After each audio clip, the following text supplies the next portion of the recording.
Bonjour, nous sommes le vendredi 18 octobre 2024 et le sujet est le budget 2025 de Michel Barnier, le Premier ministre. La hausse de la taxe sur l'électricité et l'alourdissement du malus automobile supprimés en commission par les députés. C'était une très bonne chose puisque il ne faut pas oublier que ces 15 dernières années, le prix de l'électricité a été multiplié par 3.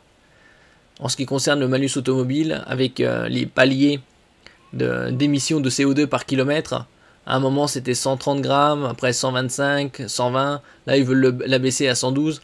La majorité des automobiles produites sont encore thermiques et elles sont loin de respecter des émissions de CO2 au kilomètre assez basses.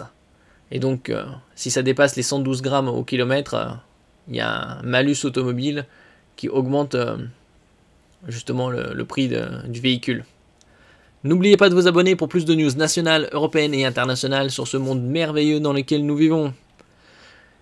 Et donc c'est pas le moment d'augmenter les taxes sur l'électricité, même si le prix de production de l'électricité baisse. C'est peut-être plus tard, et encore, c'est grâce à une électricité compétitive qu'on peut être compétitif au niveau de la production industrielle, même si la production industrielle a été grandement réduite ces dernières décennies. Les députés de la Commission des finances ont poursuivi ce jeudi 17 octobre 2024 leur travail de détricotage du projet de loi de finances 2025, rejetant notamment la hausse de la taxe sur l'électricité. C'est une très bonne chose parce que ce serait déjà trop élevé, c'est déjà trop élevé. Ils veulent nous faire croire que oui, ça coûte moins cher que chez nos voisins européens, sauf qu'on n'y vit pas là-bas et donc on s'en fout. L'alourdissement du malus automobile, il n'y a pas assez de revenus pour s'acheter des véhicules électriques et avoir des zéro émissions. Et l'augmentation des taxes sur les chaudières à gaz, qui passerait de 5,5 à 10 voire 20%. On est dans un marasme économique, surtout au niveau des finances. Ces 3 dernières années, l'inflation a été supérieure aux 30 années précédentes.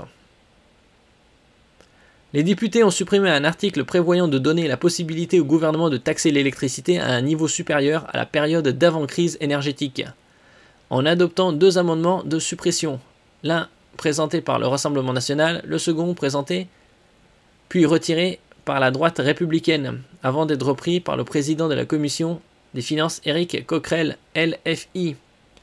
Le projet de taxe, dont le gouvernement espère 3 milliards d'euros, sera cependant bien examiné dans l'hémicycle où les députés repartiront de la copie initiale du gouvernement. Ils cherchent, à chaque fois qu'il y a un problème financier, ils cherchent toujours à augmenter les taxes, pomper plus de fric, pomper plus de fric, pomper plus de fric. Au lieu de faire des réductions de coûts, non. Ils cherchent toujours à vampiriser la population. Fin du bouclier tarifaire. Bercy qui veut ainsi mettre fin au bouclier tarifaire mis en place pendant la crise inflationniste. On y est encore un peu.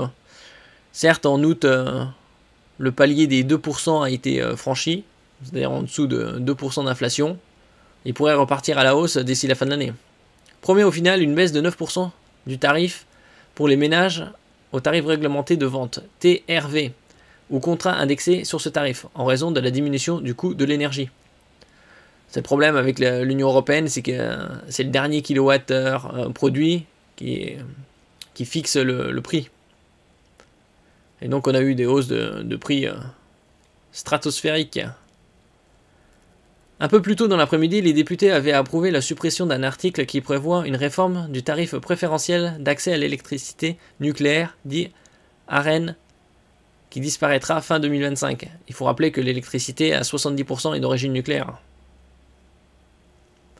Il y a quelques années de ça, Macron voulait fermer 14 réacteurs nucléaires, puis quelques années après, il nous sort qu'il produira une douzaine de nouveaux réacteurs nucléaires d'ici 2050.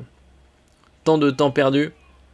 Le député macroniste David Amiel a également fait adopter un amendement pour harmoniser la TVA sur les installations photovoltaïques, dont le but affiché de favoriser l'essor du secteur, surtout un investissement dans les énergies renouvelables, photovoltaïques et éoliennes. Bon, ça remplacera pas non plus, il en faudrait des dizaines de milliers pour remplacer le parc nucléaire, qui de base déjà est faible émission de CO2. Quand on compare la carte des différents pays européens, au niveau des émissions de CO2 par kilowatt produit, on est parmi les plus faibles en termes d'émissions, voire le plus faible. Quant au socialiste Philippe Brun, il a fait adopter une taxe de 0,3% sur les opérations spéculatives d'achat et de revente d'électricité. Bon, déjà, les opérations spéculatives d'achat et de revente, ça devrait être interdit. C'est des vampires. Coût écologique. Les députés ont par ailleurs adopté une version renforcée de la CRIM. Contribution sur les rentes inframarginales des producteurs d'électricité qui auraient fait des profits exceptionnels grâce à la flambée des prix de l'énergie consécutive à la guerre en Ukraine. Elle devait initialement rapporter 12,3 milliards d'euros, mais le rendement a été très largement décevant. Le rapporteur général Charles de Courson-Lyot a toutefois estimé que la mesure introduite par LFI ne rapporterait rien car les prix ont baissé depuis, réduisant l'assiette potentielle de cette taxe. Le but d'une partie du gouvernement, c'est trouver de nouveaux moyens de créer des taxes et donc de pomper du fric, plutôt que d'améliorer la gestion financière et réduire les dépenses inutiles. Réforme excessive. Un peu plus tard dans la soirée, les députés ont supprimé un article prévoyant d'alourdir le malus automobile pour les véhicules essence et diesel à l'initiative de la droite et avec le soutien du RN. Le rapporteur général du budget Charles de Courson-Lyot s'est montré plutôt favorable à cette suppression, dénonçant une réforme excessive qui pourrait toucher jusqu'à 80% des véhicules. Oui, puisque les véhicules électriques sont encore bien minoritaires et assez onéreux. Suppression également de l'article prévoyant d'exclure les chaudières à gaz du champ de la TVA réduite à 5,5 ou 10%, pour les taxer au taux plein de 20%, via des amendements du camp macroniste RN et LR. Il y a environ chaque année 400 000 chaudières installées. Les députés ont en revanche adopté un amendement créant une taxe kilométrique pour intégrer le coût écologique dans les produits importés, sur proposition de la gauche et avec le soutien du RN. TVA circulaire. Ils ont souhaité assujettir à la TVA les locations de meubles de tourisme, créer une TVA circulaire pour le secteur de la réparation et introduire une TVA à 5,5 pour les premiers kilowatts nécessaires à la vie et à la dignité, comme pour les constructions neuves de logements sociaux et les travaux réalisés dans les logements sociaux existants. Oui, c'est dans ces périodes-là qu'il faut essayer de réduire au maximum la TVA pour pas étouffer justement la population et les entreprises. Un amendement a instauré une TVA à 0% dans les Outre-mer pour des produits de première nécessité inclus dans le dispositif bouclier qualité-prix BQP. Dans la matinée, les parlementaires avaient approuvé un amendement renforçant l'exit tax, impôt créé en 2011 pour freiner l'exil fiscal des contribuables, mais qui avait été considérablement assoupli en 2018 par la majorité macroniste.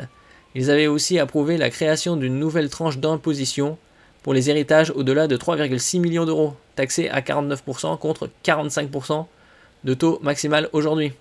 Bon, on est en dessous encore des 50% symboliques. Nous verrons ça. Qu'est-ce que ça rapportera ? Est-ce que ça rapportera 60 milliards, tous ces remaniements au niveau des finances l'année prochaine ? Probablement pas. Merci pour votre écoute. N'oubliez pas de mettre un j'aime, un commentaire, de partager et de vous abonner à la chaîne. À la prochaine fois.